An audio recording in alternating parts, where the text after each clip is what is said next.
Saya salah. Aku kok diuji Allah gini, berarti Allah nggak sayang sama aku. Salah.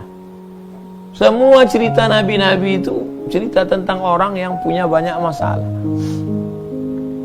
Tapi di tengah masalahnya itu dia dekat dengan Allah. Innallaha idza ahabba qauman ibtalahu. Kalau Allah sayang, Allah uji. Kalau Allah sayang, Allah uji. Berarti Allah sayang sama Bapak. Berarti Allah sayang sama kita. Mudah-mudahan kita lulus ujian.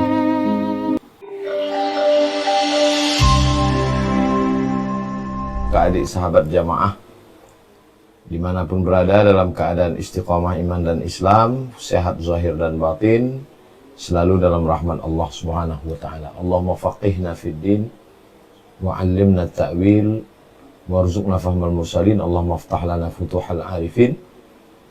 Allahumma la sahla illa ma ja'altahu sahla wa anta taj'alul hazana idza syi'ta sahla. Tema kita malam hari ini adalah apa, Hem? Agar Allah sayang padamu. Pembahasan yang pertama tentang makna sayang.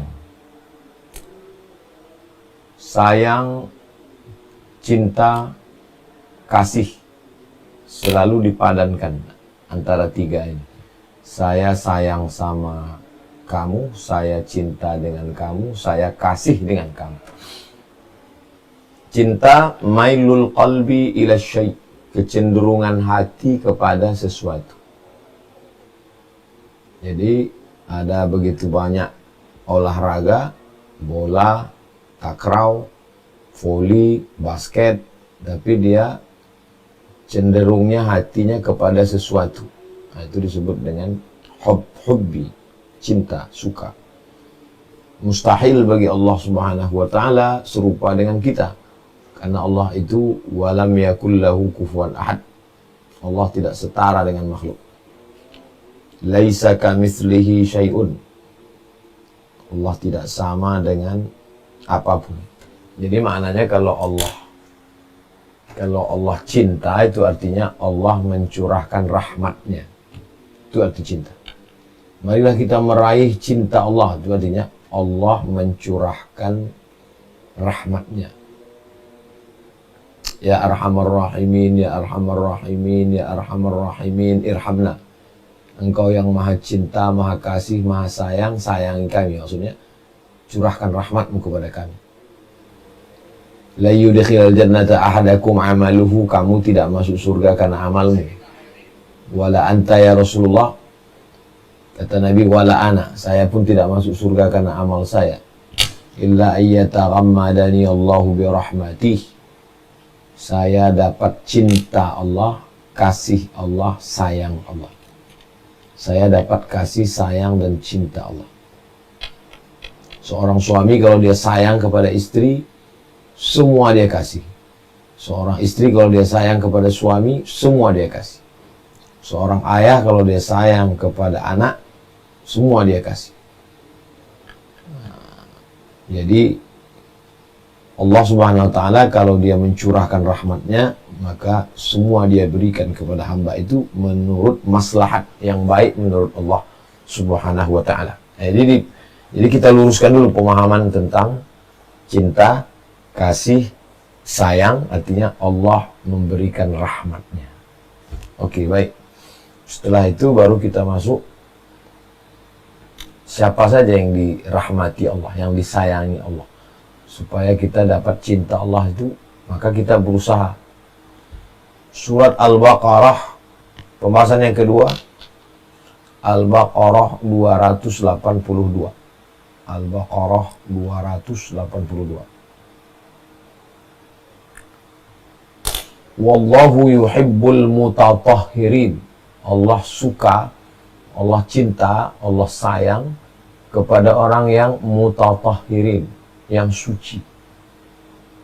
Semua yang suci bersih, tapi tidak semua yang bersih suci. Semua yang bersih semua yang suci bersih, tapi tidak semua yang bersih suci. Makanya dalam Islam ini suci. Ada hadas besar, mandi wajib, hadas kecil, wudhu, suci. Setelah kita bersuci, kita mengatakan asyhadu an la ilaha illallah wa la syarikalah wa asyhadu anna Muhammadan abduhu wa rasuluh. Allahumma ja'alni minat tawwabin wa ja'alni minal mutatahhirin. Jadikan aku orang yang suci. Suci mulut, bersiwak, gosok gigi. Suci hidung, istinsar, masuk air mulut bersih. Suci wajah, gosok, jangan sampai kotor, najis. Suci tangan, bersih semua. Suci kepala, sampai ke lubang-lubang telinga. Suci kaki. Allah suka, Allah sayang sama orang yang suci.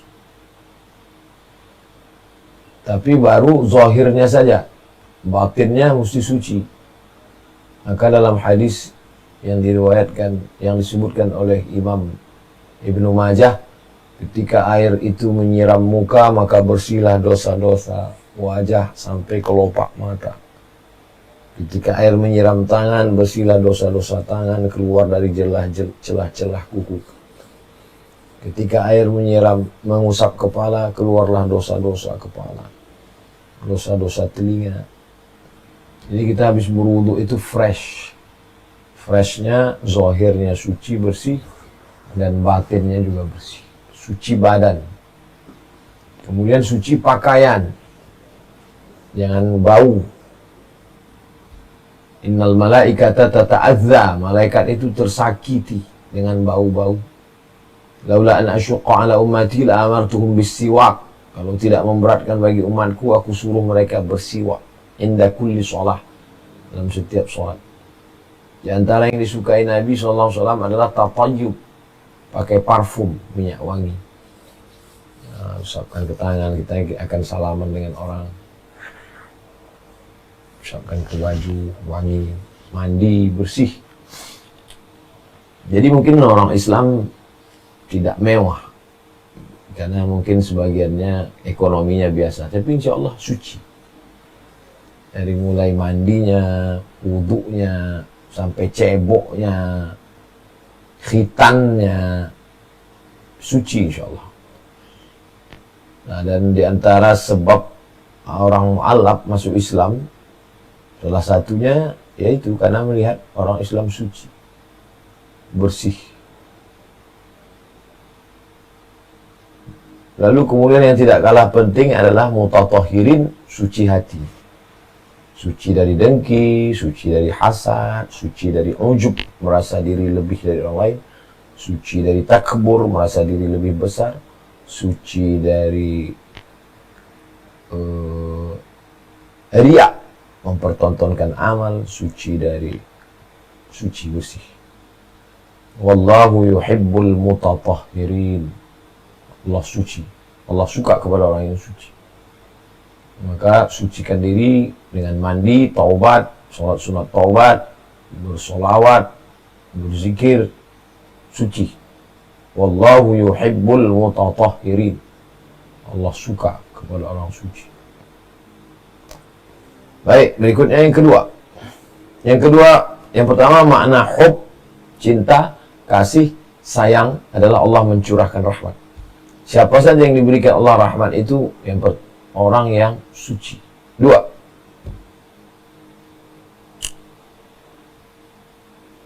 Surat Ali Imran 146. Wallahu yuhibbus sabirin. Wallahu yuhibbus sabirin. Allah sayang, suka, cinta kepada orang yang sabar. Sabar meninggalkan bank konvensional.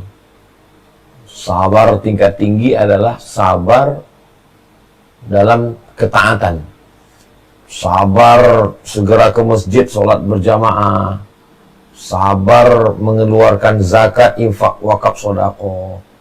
Sabar melaksanakan haji dan umroh. Sabar melaksanakan puasa. Ini sabar. Sabar yang kedua adalah sabar menahan diri dari maksiat. Sabar tidak berzina. Sabar tidak korupsi. Baru level yang paling bawah adalah sabar ketika ditimpa musibah. Sabar ketika bangkrut, sabar ketika kecurian, sabar, na'udzubillah. Sabar ketika sakit, sabar ketika... Nah, ini semua adalah karena setelah suci tadi dan dalam proses mensucikan itu penuh dengan rintangan perjuangan, maka diperlukan kesabaran. Wallahu yuhibbus sabirin. Allah suka kepada orang yang sabar. Sabar itu sendiri dari kata sobar. Sobar artinya kaktus. Kaktus itu kalau kita sedang haus di gurun pasir, nggak ada air minum, nggak ada oase, nggak ada apa lagi. Kaktus itu kalau diperas airnya pahit. Siapa yang punya pohon kaktus di rumah? Kalau di air dikit aja kita kena pahit. Tapi karena kita haus mau gimana lagi? Diminumlah air kaktus. Kalau di Mesir musim panas buah kaktus itu dijual. Orang Mesir menyebutnya halawiyatin. Halawiyatin, jual buah kaktus. Kayak kates, tapi yang kates kurang manis. Dan di dalamnya ada biji-bijinya.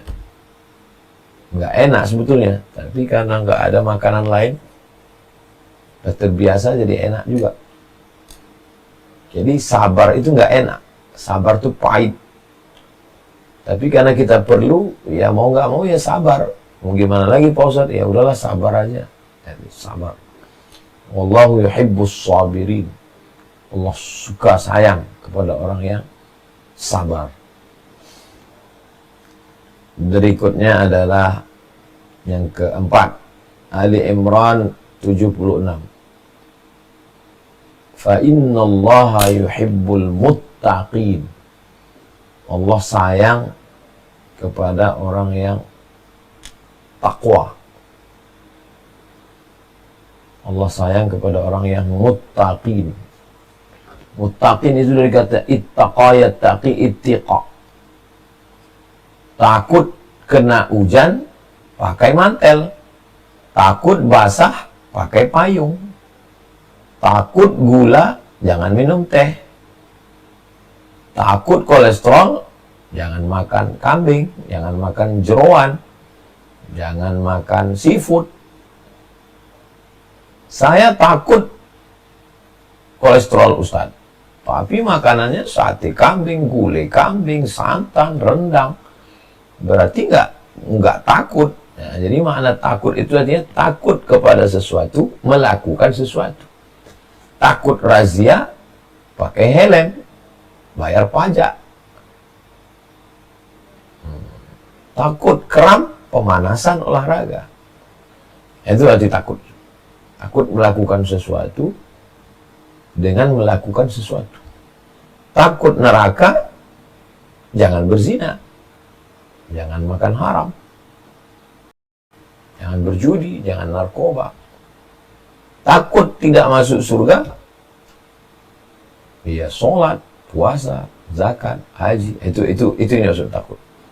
Bukan takut hantu, takut bukan itu. Maka disebut dengan fa innallaha yuhibbul muttaqin.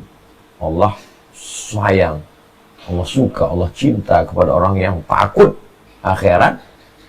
Di dunia dia taat, takut tidak dapat tempat, lalu dia menjauhi maksiat. Nah, itu pengertian takutnya mesti diluruskan. Berikutnya yang kelima. Surat Al-Mumtahanah ayat 8. Innallaha yuhibbul muqsitin. Allah suka kepada orang yang muqsitin, diambil dari kata al-qistu, artinya timbangan. Timbangan itu ada tiangnya di tengah. dan dia ada kanan kiri seimbang. Tidak begini, tidak begini. Seimbang. Itu artinya Allah sayang, suka kepada orang yang adil. Makanya lambang pengadilan itu adalah perempuan yang tertutup matanya, megang timbangan. Artinya dia tidak pandang siapapun, pejabat, orang kaya, TNI, Polri, pengacara, hakim. Hakim itu buta dalam menegakkan kebenaran. Dan dia megang timbangan, adil.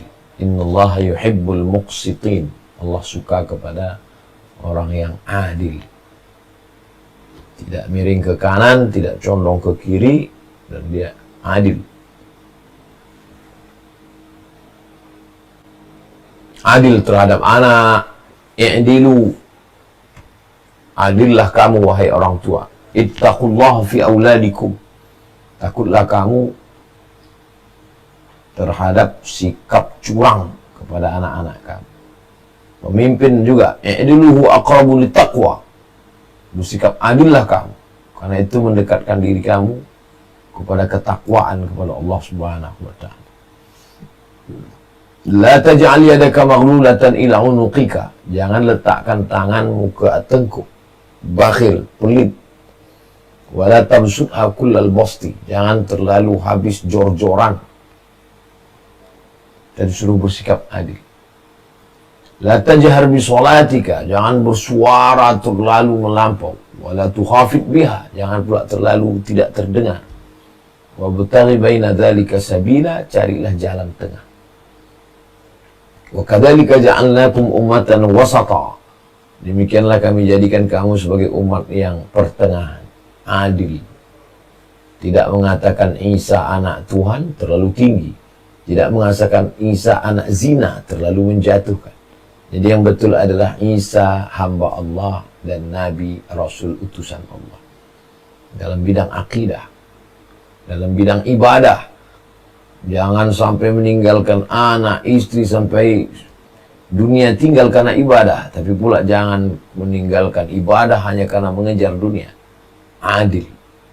Ini ajaran Islam. Allah suka kepada orang yang adil. Innallaha yuhibbul muqsitin. Kemudian setelah selesai usaha untuk bersuci, usaha untuk pakai payung supaya enggak kehujanan, sabar, adil, lalu kemudian menyerahkan semuanya kepada Allah. Ini yang ke-6. Innallaha yuhibbul mutawakkilin. Allah suka kepada orang yang menyerahkan semuanya kepada Allah. Ba'dal ikhtiyar, setelah ada usaha. Al-kasbu wal ikhtiyar. Setelah dia kunci, pesan ke tetangga, pasang CCTV, setelah itu dia serahkan pada Allah. Nah, itu tawakal yang benar. Allah suka sama orang yang begini. Allah suka sama orang yang bertawakal.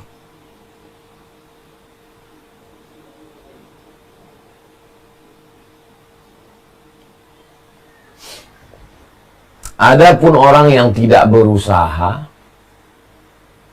lalu mengatakan dia bertawakal, ini kelompok sesat, Jabriyah namanya. Adapun orang yang mengatakan saya bertawakal, saya tidak perlu berusaha, karena usaha bertentangan dengan tawakal. Tawakal itu amalan hati. Usaha itu amalan badan. Ngunci motor, kunci stang, kunci rantai, kunci ban, itu amal badan. Tawakal amal hati. Tawakal tidak menafikan amal badan. Jadi kalau ada orang mengatakan kita udah tawakal, jadi kita nggak perlu lagi usaha, nggak paham dia, nggak mengerti ajaran Islam. Tawakal itu amalan hati. Ikhtiar itu amalan badan. Ikhtiar dengan tawakal mesti klop. Setelah dikunci, baru bertawakal. Aqiluha wa atawakal am utliquha wa atawakal. Apakah unta, kuda, keledai ini saya tambatkan dulu baru saya bertawakal, atau saya tawakal saja? Kata Nabi, iqilha, tambatkan, ikatkan. Setelah itu tawakal, bertawakal. Innallaha yuhibbul mutawakkilin. Allah suka, Allah sayang sama orang yang bertawakal.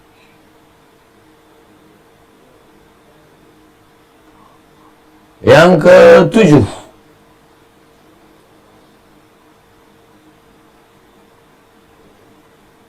Al-Baqarah 195. Innallaha yuhibbul muhsinin. Ini puncaknya. Anak-anak tangga tadi, ini puncaknya adalah muhsinin. Makanya dalam hadis itu, akhbirni anil ihsan. Iman, Islam, ihsan. Ihsan artinya anta'budallaha ka'annaka tarah. Engkau sembah Allah seakan-akan engkau melihat Allah. Fa in lam takun tarah, kalau engkau tidak melihat Allah, fa innahu yarak, Allah melihat engkau. Kalau engkau tidak melihat Allah, Allah melihat engkau. Jadi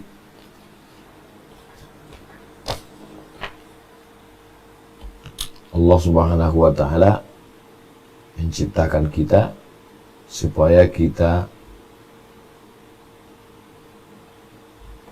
merasakan dia ada walaupun tidak kelihatan. Tapi selalu kalau ada seorang istri sayang kepada suaminya ketika suaminya ada, itu biasa. Tapi dalam hadis tentang suami tidak di rumah itu ghibta anha, engkau pergi, hafizat amwalaka wa auladaka, dia jaga anakmu, dia jaga istrimu, dia jaga anakmu, dia jaga hartamu. Itu baru the best. Ihsan. Kalau ada orang-orang ateis itu, orang-orang agnostik itu tidak buat jahat karena dia takut hukum. Jadi kalau kebetulan pengacara bisa dia sogok atau tidak ada pengawasan, ya dia melanggar. Tapi kalau orang beriman, dia nggak melihat perangkat. Dia tidak melakukan itu karena dia merasa Allah mengawasi dia. Puncaknya, muhsinin, 9. Puncaknya, 7. Innallaha yuhibbul muhsinin. Allah suka kepada orang yang ihsan. Yang ke-8. Surat Al-Ma'idah ayat 54. Surat Al-Ma'idah ayat 54. Yuhibbuhum wa yuhibbunah. Allah mencintai mereka. Allah mencintai mereka. Apa aja sifat mereka? Kok bisa Allah mencintai mereka? Jadi dalam surat Al-Ma'idah 54 ini sifatnya ada 4. Yang pertama, azillatin 'alal mu'minin. Kepada orang beriman dia lembut, dia lunak, dia baik, dia sayang. Yang kedua, a'izzatin 'alal kafirin. Kepada orang kafir dia tegas. Nah, ini yang terjadi sekarang sebaliknya. Kepada Trump dia tegak, kepada Trump dia lembut, baik, sopan. Tapi kepada orang beriman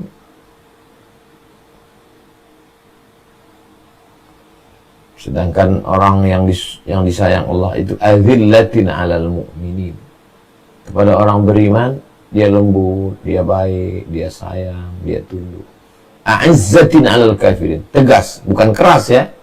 Bukan ekstrim, tegas. Kalau salah ya salah.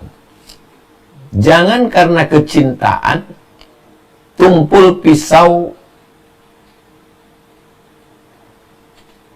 kritisisme. Pisau kritisnya tumpul karena cinta. Dan jangan karena kritis lalu nggak cinta. Nah, ini orang kita ini kadang kalau udah cinta nggak kritis. Dan kalau sudah kritis nggak cinta. Saya di situ salutnya saya dengan ulama-ulama Mesir itu. Mereka bersahabat dekat, tapi kalau salah mereka kritis. Dan ketika mereka kritis, mereka tetap cinta. Orang kita ini enak nggak enak, keuh pakeuh, nggak enak hati.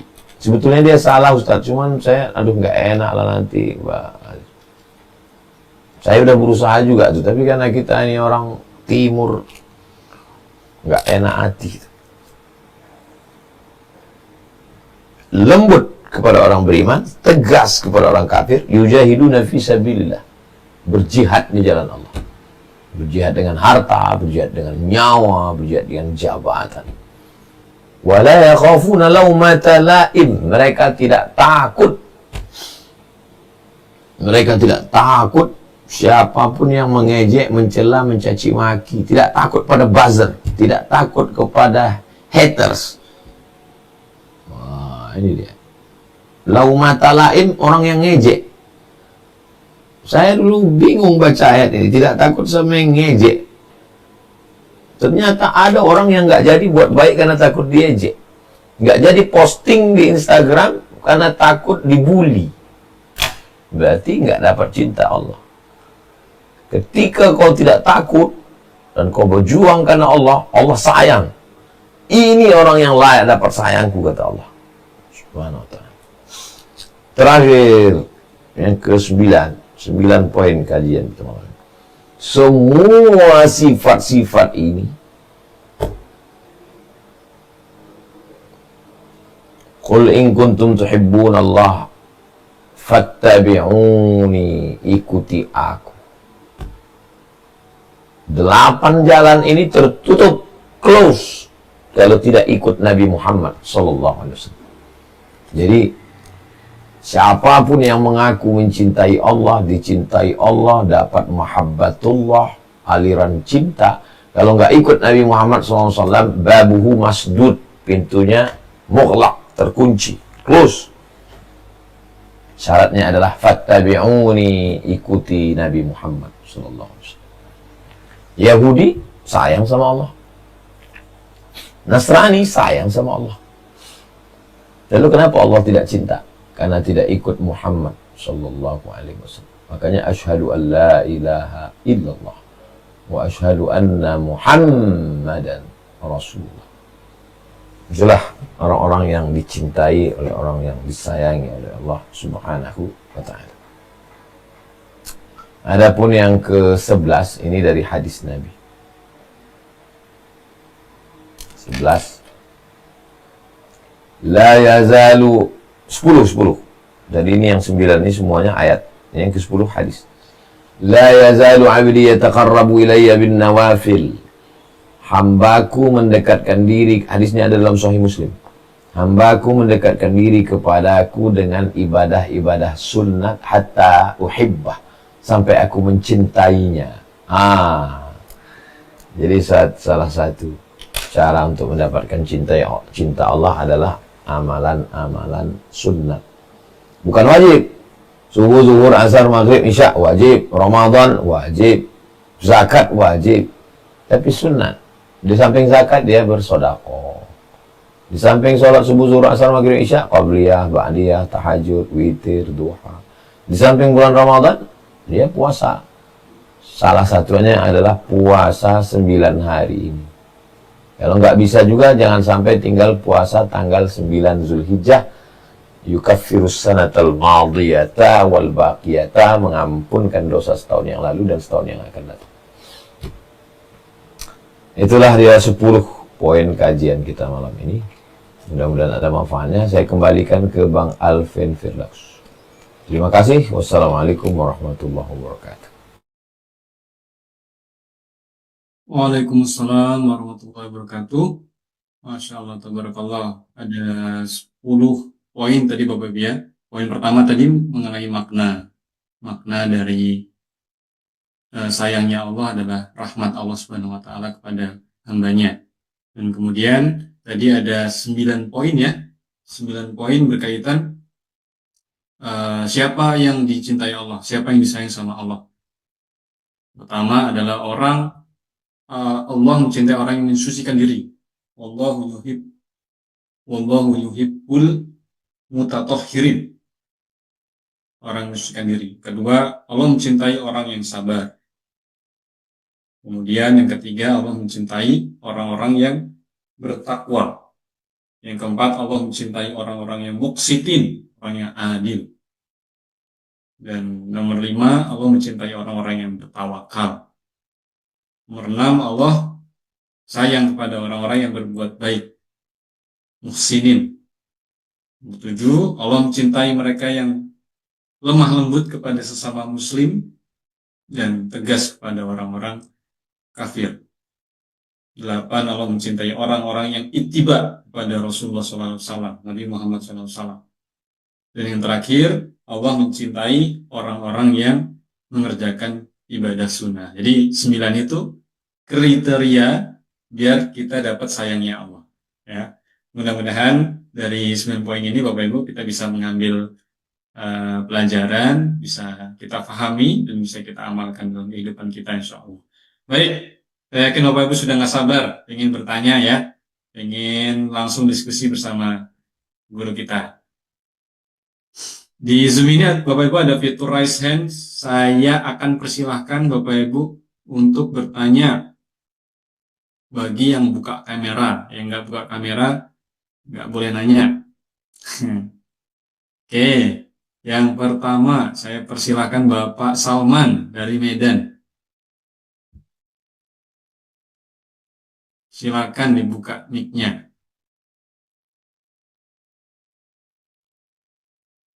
Ada Bapak Salman?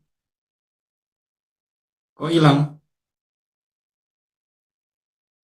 3, 2, 1. Saya ganti yang lain. Ibu Sri Parastuti dari Jogja. Masya Allah, dari Jogja. Samaan kita, saya pas lagi di Wonosari nih. Silakan Ibu.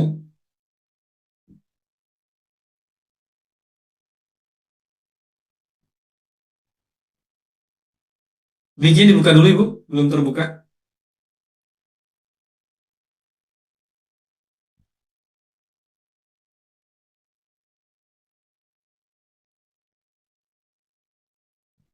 Tap di pojok kiri.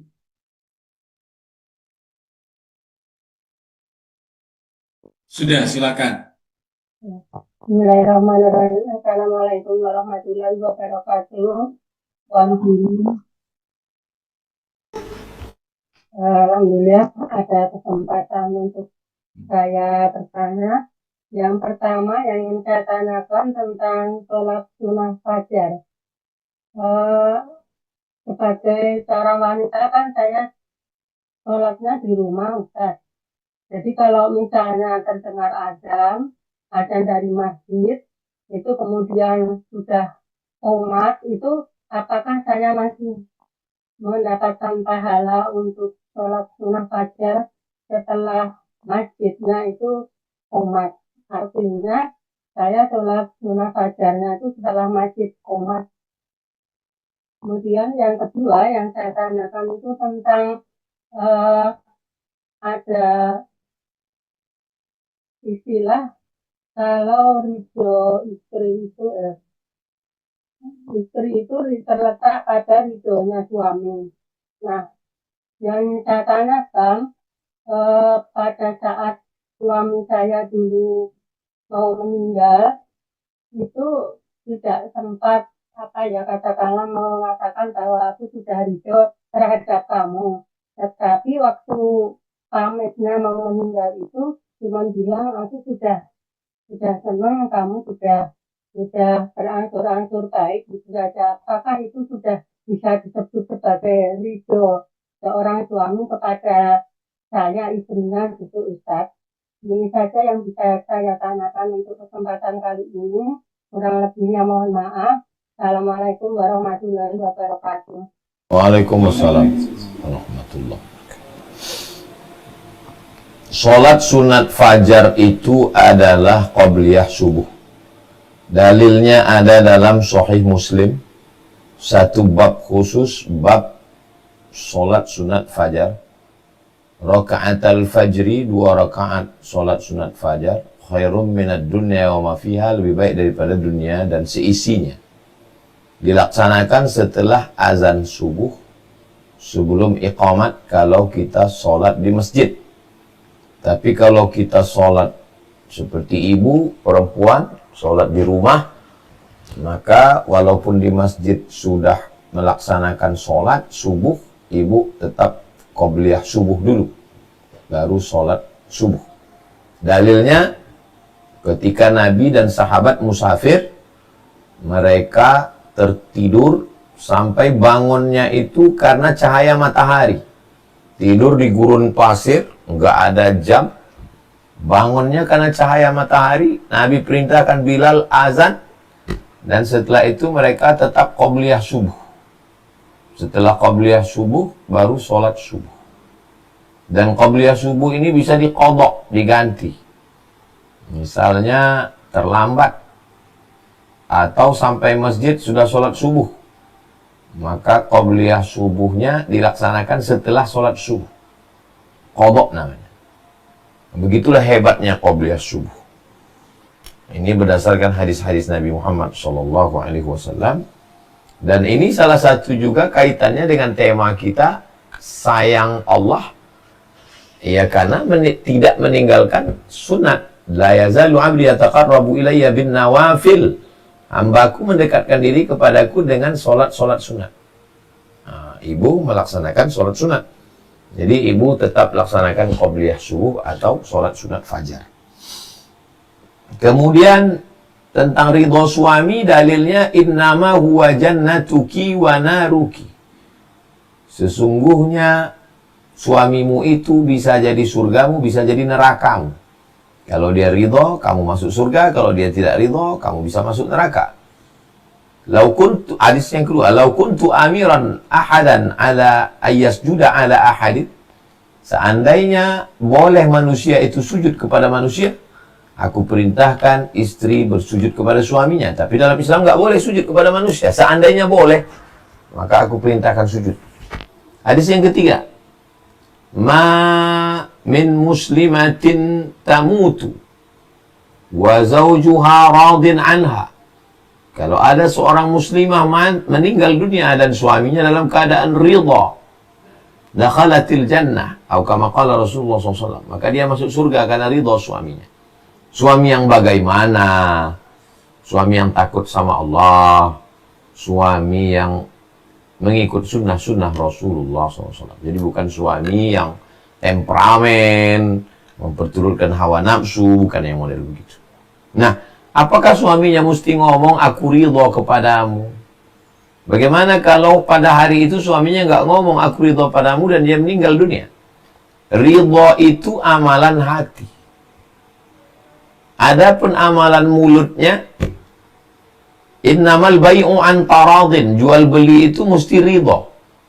Saya jual air ini 1 botol 5.000 rupiah tunai, saya beli. Itu namanya akad jual beli. Dari mana saya tahu penjual itu ridho? Ya karena dia ngasih. Dari mana saya tahu pembeli itu ridho? Karena dia bayar. Tapi ada cara yang kedua. Cara yang kedua tidak pakai akad, yaitu bil mu'atah. Bil mu'atah, ketika dia serahkan dan saya ambil. Nah, jadi ada yang nggak ngomong.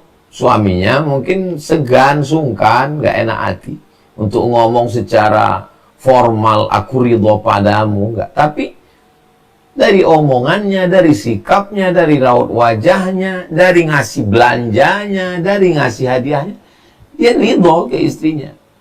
Jadi suami ibu, saya husnuzon, ridho kepada ibu, walaupun dia nggak ngomong. Dari mana Ustaz tahu? Orang Ustaz nggak kenal saya kok. Dari mana Ustaz tahu suami saya ridho?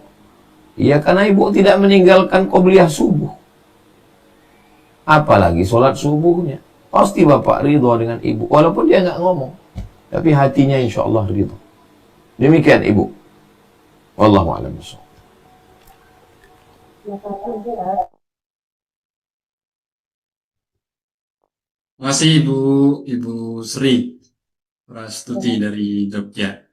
Mudah-mudahan menjawab. Baik, kita lanjut ke penanya berikutnya supaya efisien waktunya. Saya persilahkan berikutnya.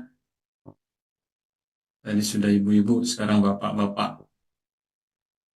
Bapak Abi Hafiz dari Bekasi.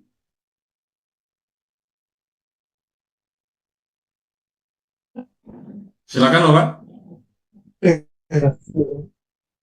Assalamualaikum warahmatullahi wabarakatuh.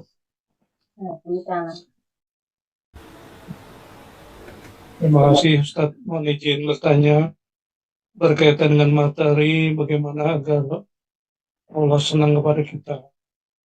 Ini kadang-kadang yang saya tanyakan, kita merasa bahwa poin-poin yang dijelaskan tadi kita sudah berusaha menjalankan gitu ya. Artinya memang mungkin walaupun belum semuanya tapi sebagiannya kita jalankan. Tapi kenapa kita merasa di dalam hidup kita itu sepertinya banyak sekali ujian dan cobaan gitu ya. Seolah-olah sepertinya mungkin kita ngerasa Allah ini apakah sayang sama kita gitu, ataukah memang ada hal-hal tertentu yang mungkin kita belum maksimal menjalankannya. Jadi artinya pertanyaannya bagaimana muncul perasaan seperti itu gitu Ustaz? Seolah-olah kita udah menjalankan apa yang diperintahkan, apa poin-poin tadi, sebagiannya ya, sebagian. Tapi kadang-kadang merasa, oh itu seperti ini aja ya. Seperti kok begini-begini lagi ya. Kok menghadapi hal semacam ini lagi ya. Nah begitu Ustaz. Mohon pencerahannya Ustaz. Terima kasih. Saya sudah mutatahirin, sudah taubat, sudah mensucikan hati. Saya sudah muttaqin, sudah takut sama Allah. Saya sudah sobirin, saya sudah sabar. Saya sudah mutawakkilin, sudah tawakal. Saya sudah muqsitin, saya sudah adil. Saya sudah muhsinin. Kok ujian hidup saya kok banyak ya? Berarti Allah nggak sayang sama saya. Dari mana perasaan itu datang? Dari mana bisikan itu datang? Saya nggak bisa menyalahkan. Yang namanya juga lintasan hati dan bisikan pikiran. Dia muncul aja begitu. Aku udah sholat, udah zikir, udah ngaji, udah sedekah. Kok rezeki, kok anak, kok istri, kok tetangga, kok kawan. Berarti Allah nggak sayang sama aku ya. Oke, sekarang saya ajak kita piknik sebentar, jalan-jalan sebentar. Kita keluar dulu dari kotak dapur yang gasnya bocor ini. Kita ke ruang tamu sejenak. Dari ruang tamu kita keluar, tarik udara segar. Nabi Ibrahim itu ayahnya kafir, Azar. Sebagian mengatakan pamannya. Diuji dengan berhadapan dengan Raja Namrus. Dibakar. Diuji dengan penyembah bintang gemintang. Diuji dengan penyembah berhala. Diuji dengan nikah dengan Sarah nggak punya anak. Nikah dengan Hajar punya anak. Punya anak disuruh antarkan ke Baitullah, disuruh tinggalkan. Setelah anaknya remaja disuruh sembelih. Jadi kalau gitu Allah nggak sayang sama Ibrahim. Berarti Allah sayangnya sama Namrus. Kalau logika tadi yang dipakai ini, logika tadi. Nabi Musa belum lahir, udah ada razia Fir'aun. Belum lahir nih, belum lahir. Ketika lahir, dihanyutkan ke sungai Nil. Masih kecil, sudah ikut fit and proper test, milih kue atau bara api. Terpilih bara, kena, lidahnya kena. Makanya wahlul uqdatam min lisan. Tinggal di rumah Fir'aun. Udah remaja, udah dewasa, remaja keluar. Ya ketatilani, ada dua orang yang berantem. Dia lerai nggak mau, dia tinju, mati. ketakutan, lari. Lari dalam kesendirian. Ngelihat perempuan ngantri. Dibawa ke Shu'aib. Ngangon kambing, ngembala kambing. Samania hijaj 8 tahun. Berhadapan dengan Bani Israel. Bani Israel minta manawa, minta dikasih manawa salwa, mintanya bawang putih, bawang merah, minta itu, minta ini. Ngeyel, minta Tuhan yang bisa dilihat, minta buatkan berhala. Nabi Musa pergi ke Bukit Tursina, turun-turun ke bawah, mereka udah nyembah patung Samir. Kok Nabi Musa itu ujiannya banyak ya? Berarti Nabi Musa nggak disayang Allah. Yang disayang berarti Fir'aun dong. Oke. Piknik lagi kita, jalan-jalan. Nabi Muhammad SAW. Sebelum Nabi Muhammad, Nabi Isa. Sebelum Nabi Isa, ibunya Nabi Isa. Tinggalnya di mihrab. Nggak pernah ketemu laki-laki. Tiba-tiba hamil tanpa suami. Dituduh berzina. Lari ke pinggiran kota, makanan syarqiyah, makanan qasiyah. Lahir anak. Anaknya dimusuhi. Berkoalisi antara Yahudi dengan Romawi. Akhirnya mereka tangkap, mereka bunuh, mereka salib, dibantah Allah, wa ma qataluhu wa ma salabuhu walakin syubbiha lahu. Berarti Allah nggak sayang dong sama Maryam dengan Isa. Yang enak itu kan Raja Romawi dengan Raja Yahudi. Nabi Muhammad SAW belum lahir ke dunia, meninggal ayahnya, baru 2 bulan dalam kandungan. Lagi sayang-sayangnya, meninggal ibunya. 6 tahun. Anak 6 tahun, kelas 1 SD, lagi enak-enaknya manja-manja, ninggal kakeknya. Ninggal pamannya yang melindungi dia. Ninggal istrinya pada saat dia perlu support dari 2 orang yang luar biasa. 4 anaknya. Zainab, Ruqayyah, Ummu Kulsum, Fatimah. Zainab, Ruqayyah, Ummu Kulsum meninggal waktu Nabi masih hidup. Anaknya Al-Qasim, Abdullah, Ibrahim. Al-Qasim dan Abdullah dari Khadijah. Ibrahim dari Maria Al-Qibtiyah. Meninggal semua. Diembargo. Dilempar batu. Berdarah kakinya. Pelipisnya. Giginya. Kalau gitu Allah nggak sayang dong dengan Nabi Muhammad SAW. Saya cuma mau ngajak kita berpikir bahwa pikiran kita salah.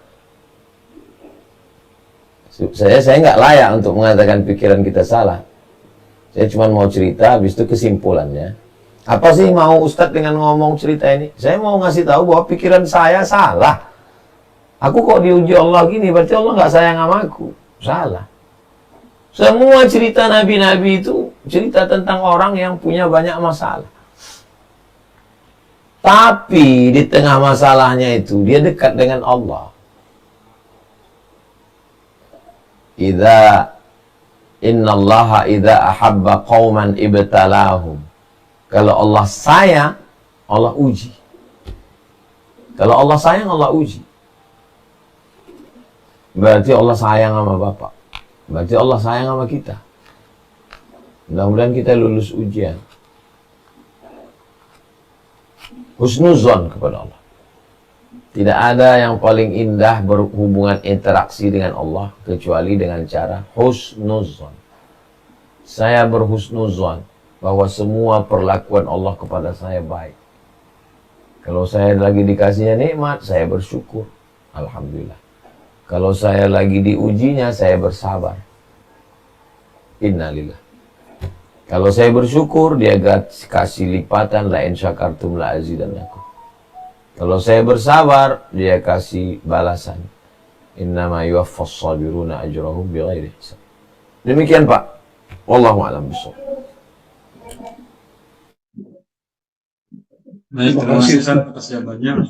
Dan Ya, ditampar-tampar gitu ya, dan analoginya. Insya Allah.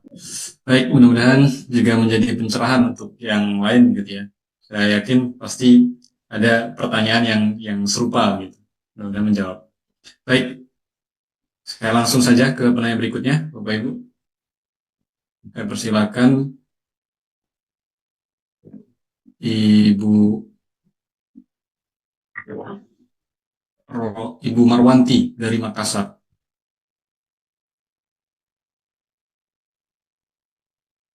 Bismillahirrahmanirrahim. Assalamualaikum warahmatullahi wabarakatuh. Waalaikumsalam warahmatullahi wabarakatuh. Allahumma sholli ala sayyidina Muhammad wa ala ali sayyidina Muhammad. Izin mau bertanya Ustaz,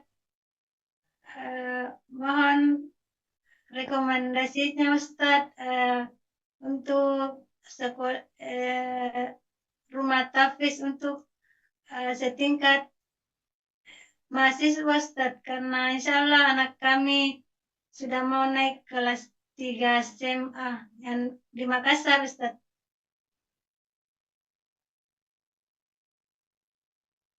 Tentang ma'had tahfiz setingkat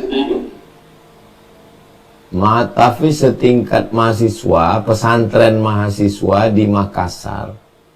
Nanti akan saya carikan infonya dengan tim UAS Makassar. Begitu juga akan saya mintakan ke tim Ustadz Lukman, ke Ustadz Alvin tentang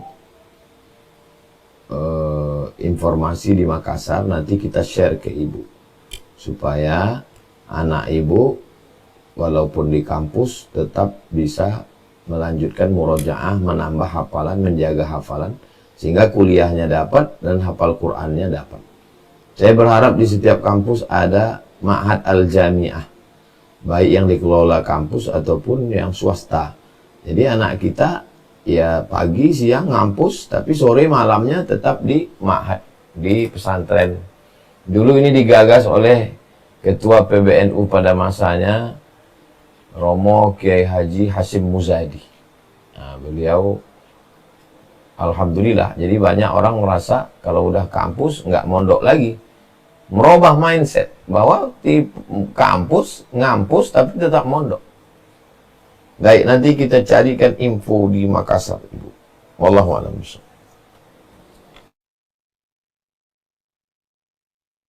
Baik, berikutnya saya persilakan Bapak Muhammad Akbar.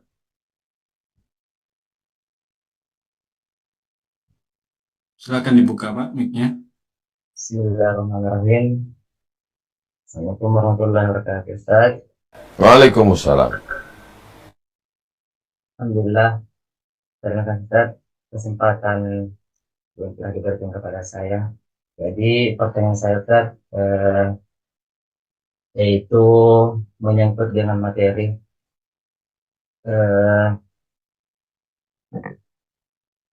apabila kita melakukan suatu ibadah, baik itu ibadah wajib atau ibadah sunnah,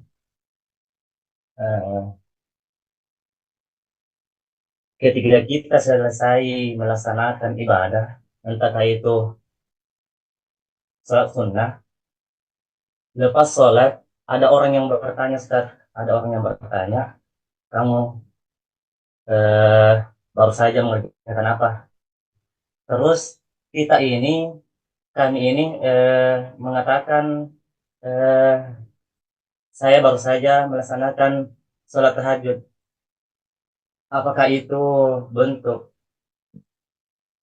dari ria Ustaz atau bagaimana?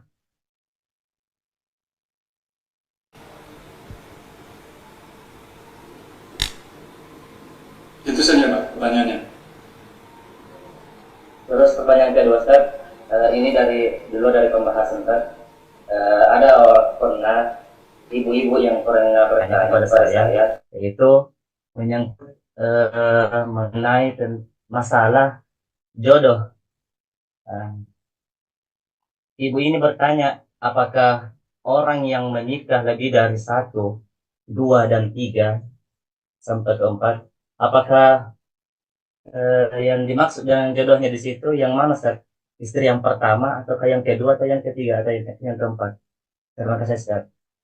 Itu saja.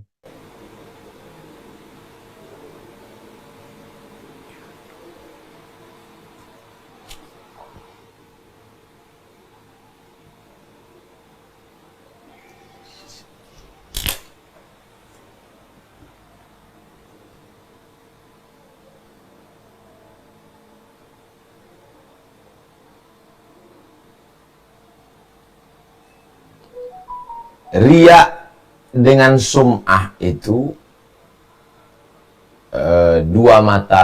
dua sisi mata uang. Mata uang logam, satu kanan kiri, itu riya dan sum'ah. Riya memperlihat-lihatkan. Kalau di depan orang sholatnya lama, tapi kalau sondi sendiri cepat, itu riya. Kalau sum'ah memperdengar-dengarkan. Saya tadi malam tahajud, itu namanya sum'ah. Tapi kalau menjawab pertanyaan, itu bukan riya, bukan sum'ah. Kamu tahajud tadi malam? Iya, cukup. Jangan ditambah lagi. Khawatir kita jatuh kepada sum'ah. Bukan riya ya, sum'ah. Memperdengar-dengarkan. Jadi menjawab pertanyaan bukan riya, bukan sum'ah. Kamu lagi ngapain? Saya baca surat Al-Kahfi. Cukup. Saya Al-Kahfi ini nggak pernah tinggal soal. Jangan. Saya baca surat Al-Kahfi cukup. Mudah-mudahan itu jadi hidayah bagi dia. Aku belum baca ya. Malah kalau terlalu banyak, dia jadi nggak respect. Dia macam garam. Garam ini kalau terlalu banyak merusak masakan. Oke. Ini tentang menjawab pertanyaan. Kalau masalah jodoh tadi, ada yang bilang kalau dia nikah, jodohnya yang mana? Karena dalam pikiran dia, jodoh itu satu. Itulah jodohmu. Yang lain bukan jodohmu. Nabi Daud istrinya 100. Terus kalau jodohnya 1, berarti yang 99 itu apa namanya? Jodoh itu artinya rezeki. Jodoh itu rezeki. Jadi kalau di Nabi Daud istrinya 100, ya rezekinya 100. Bukan berarti yang satu rezeki. Yang enggak rezeki itu kalau zina, itu bukan rezeki, itu azab. Selingkuh itu enggak rezeki. Tapi kalau masih dalam aturan ajaran Islam, mengikut aturan sesuai dengan kompilasi hukum Islam Indonesia, itu namanya rezeki. Dan jodoh itu ya rezeki. Jadi kalau ada jamaah kita yang istrinya 4, ya keempat-empatnya itu rezeki. Keempat-empatnya itu jodoh. Kalau nggak setuju dengan poligami, jangan ngejek. Karena poligami itu ajaran Islam. Dan dilakukan oleh Nabi, dilakukan oleh ulama. Kita sudah nggak ngerti, nggak punya ilmu, nggak melakukan juga ngejek. Itu namanya dosa kering. Ada istilah dosa kering. Kalau orang korupsi itu dosa basah. Memang dia dapat dosa, tapi dapat basahnya. Ini kita nggak dapat apa-apa. Apanya pun tak dapat, kecuali hanya dosanya saja. Nah, jadi tentang jodoh itu, berapa yang dia dapat dengan cara yang baik, tidak dengan maksiat, maka itu rezeki dari Allah Subhanahu wa Ta'ala. Ya, rezeki macam-macam. Kenapa Ustadz mengkaitkannya dengan Nabi Daud? Ya, Nabi Daud itu puasa yang paling bagus, puasa Nabi Daud. Puasa sehari, makan sehari. Sholat paling bagus, sholat Nabi Daud. Sholatnya malam. Itulah tahajud di tempat kita. Jauh dari riya. Dan Nabi Daud istrinya 100. Nabi Daud punya anak, namanya Sulaiman. Nabi Sulaiman istrinya 300. Kok Ustaz cerita Nabi Daud dan Sulaiman? Supaya kamu jangan terlalu fokus ke Nabi Muhammad yang 9 yang diheboh-heboh-hebohkan orang. Itu nggak ada apa-apanya itu kalau dibandingkan Nabi Daud dan Nabi Sulaiman. Nabi Muhammad yang Sayyidul Anbiya wal Mursalin, itu pun istrinya yang gadis cuma 1 orang, Sayyidatuna Aisyah. Itu pun untuk menjaga syariat Islam. Kalau tidak menikah Nabi dengan Aisyah, perempuan yang cerdas itu, bagaimana dengan hukum fikih perempuan? Bagaimana tentang tidur Nabi, sholat Nabi, mandi Nabi, wudhu Nabi? Siapa yang akan meriwayatkan itu? Nah itu, jadi semua rezeki yang datang dengan cara yang baik, mendekatkan diri kepada Allah, berarti itu adalah rezeki, berarti itu adalah jodoh yang sudah ditetapkan Allah Subhanahu wa Ta'ala. Demikian, wallahu a'lam bishawab.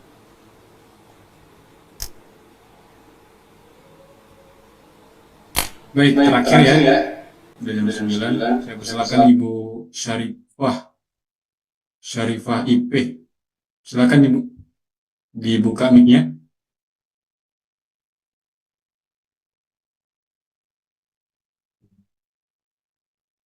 Ya, silakan dibuka. Assalamualaikum warahmatullahi wabarakatuh, Ustaz.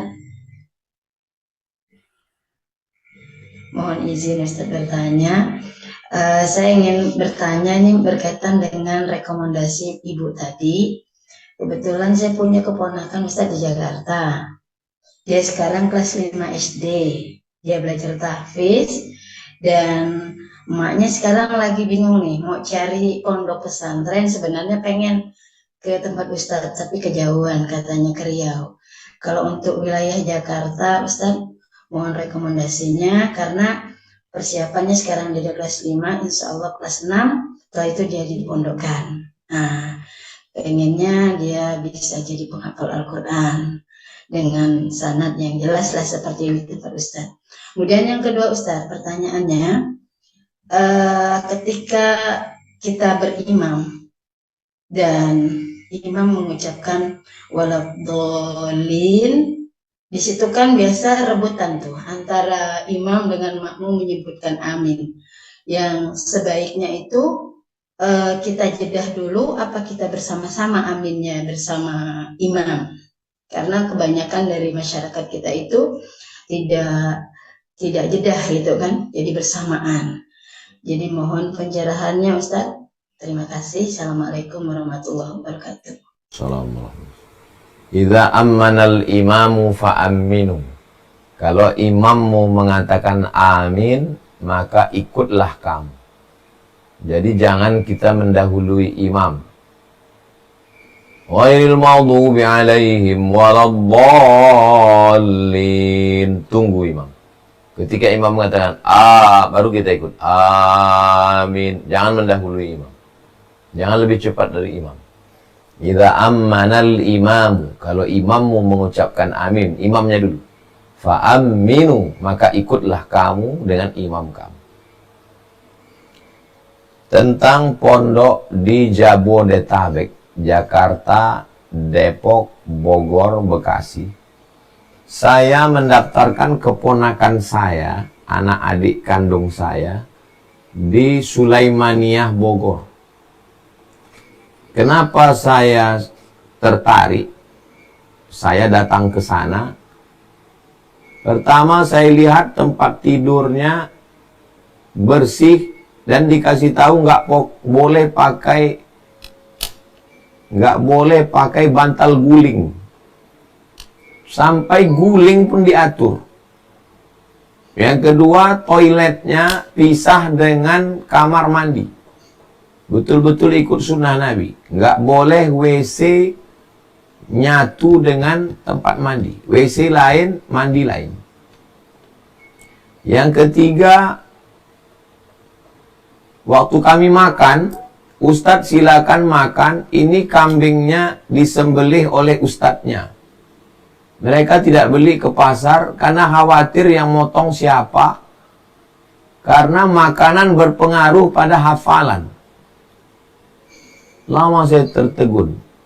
Yang keempat, arsitektur bangunannya rapi, cantik, bersih.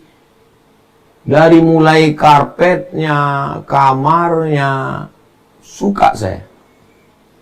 Yang kelima, mereka punya metodologi, thariqah, cara. Jadi bukan asal ngapal-ngapal aja, enggak, ada caranya. Tahsinnya setahun. Tahsin dulu setahun, sudah betul hafalannya, baru ngafal. Sudah betul bacaannya, baru ngafal. Banyak orang yang ngafal, bacaannya kacau, sehingga memperbaiki bacaan payah. Yang ketujuh, bahwa ini adalah salah satu mukjizat Al-Quran. Karena ketika itu Mustafa Kemal Atatürk sudah menutup semua ma'had. Masjid ditutup jadi museum. Ulama digantung, dibunuh. Yang berani azan pakai bahasa Arab, gantung. Tapi lahir seorang ulama besar namanya Syekh Sulaiman Tanuhan. Syekh Sulaiman inilah yang mengembangkan tahfiz ini, maka disebut dengan Sulaimaniyah. Dan pondok tahfiz terbanyak di dunia sekarang. Dari mulai benua Amerika, Eropa, Afrika, Asia, Australia adalah Sulaimaniyah. Saya bukan menyepelekan yang lain, karena itulah yang saya tahu. Saya mau ambil metodenya, saya mau ambil. Dan mereka tidak hanya ngapal, tapi juga baca kitab. Nah, jadi ngapalnya dapat, baca kitabnya juga dapat. Ibu tanya juga ke ustadz-ustadz yang lain, mungkin mereka punya rekom. Demikian. Wallahu a'lam. Terima kasih Ustaz atas pencerahannya. Assalamualaikum. Waalaikumsalam warahmatullahi wabarakatuh. Baik, terima kasih Bapak Ibu semuanya, Bunda semuanya. Sudah jam 9, tidak terasa, Masya Allah. Banyak sekali pelajaran hikmah yang bisa kita ambil pada malam hari ini berkaitan dengan bagaimana sayangnya Allah kepada kita. Baik, terakhir mungkin dari Tuan Guru ada closing statement atau penutup. Kami persilakan. Kata Syekh Muhammad Mutawalli Asy-Sya'rawi, jangan beribadah minta sesuatu. Beribadah, solawat mau minta ini, solat mau minta ini. Nanti dapatnya cuman sesuatu itu aja. Solat mau minta mobil, ya dapat mobil. Solawat mau minta pesawat, ya dapat pesawat. Tapi mintalah kasih sayang Allah. Mintalah rahmat Allah. Mintalah cinta Allah. Mintalah ridho Allah. Maka kamu akan dapat segalanya. Ada orang yang mendapat ridho, mendapat sayang Allah melalui solat. Ada orang yang dapat sayang Allah melalui puasa. Ada orang yang dapat cinta Allah melalui haji. Tapi ada orang yang dapat cinta Allah melalui sabar menerima ujian hidup. Kita nggak tahu Allah pilih kita melalui jalur yang mana. Masuk kampus ini ada jalur prestasi, ada jalur ordal, ada jalur beli kursi. Kita nggak tahu Allah mau balas cinta kita nih mau pakai jalur mana. Jalur sholat, jalur puasa sunat, jalur haji umrah, jalur infak zakat wakaf sodaqah. Bisa jadi lewat jalur sabar. Aku mau cintamu berbalas dengan jalur sabar. Itulah cintanya Ayub, cintanya Musa, cintanya Isa, cintanya Ibrahim, cintanya Sayyidina wa Maulana Muhammad SAW. Mereka ulul azmi. 5 ulul azmi itu jalur sabar. Berat memang. Makanya pertanyaan Bapak tadi, kok gini-gini aja ya Pak Ustadz? Kok berat kali ya? Mungkin Bapak mau dikasih Allah lewat jalur sabar. Intinya adalah bagaimana kita dapat cinta Allah, sayang Allah, kasih Allah, ridha Allah. Allah mencurahkan rahmatnya untuk kita semua. Ya Arhamar Rahimin, Engkau yang Maha Kasih dan Sayang. Ya Arhamar Rahimin, Engkau maha kasih dan sayang. Ya Arhamar Rahimin, irhamna, sayangi kami. Waj'alna minas sabirin, jadikan kami orang yang sabar ketika menerima ujian. Waj'alna minal mutahabbin, jadikan kami orang yang berkasih sayang. Allahumma qsim lana min khasyatika ma yahulu bainana wa baina ma'asik. Berikanlah kasih sayangmu, rasa takut kami untuk tidak buat dosa. Berikanlah kasih sayangmu, rasa yakin kami untuk sabar menerima ujian. Berikan kasih sayangmu, rasa taat kami. Semuanya berasal dari sayang. Bahkan adanya kami di alam ini pun karena sayang dan cinta. Dan kami ada pun karena ayah kami cinta dengan ibu kami. Dan malam ini kami bisa ngobrol ini juga karena kami cinta kepada saudara kami. Jadikanlah kami orang-orang yang berkasih sayang karena percikan sayangmu ke hati kami, ya Allah. Kami sayang ke anak-anak kami sayang ke istri, sayang istri ke suami, karena Engkau tanamkan rasa sayang di hati kami. Allahumma arhamna, Rabbana ighfir lana dzunubana wa liwalidayna warhamhuma kama rabbayana shaghira. Wa sallallahu ala sayyidina Muhammad wa ala alihi wa sahbihi wasallam. Walhamdulillahirabbil alamin.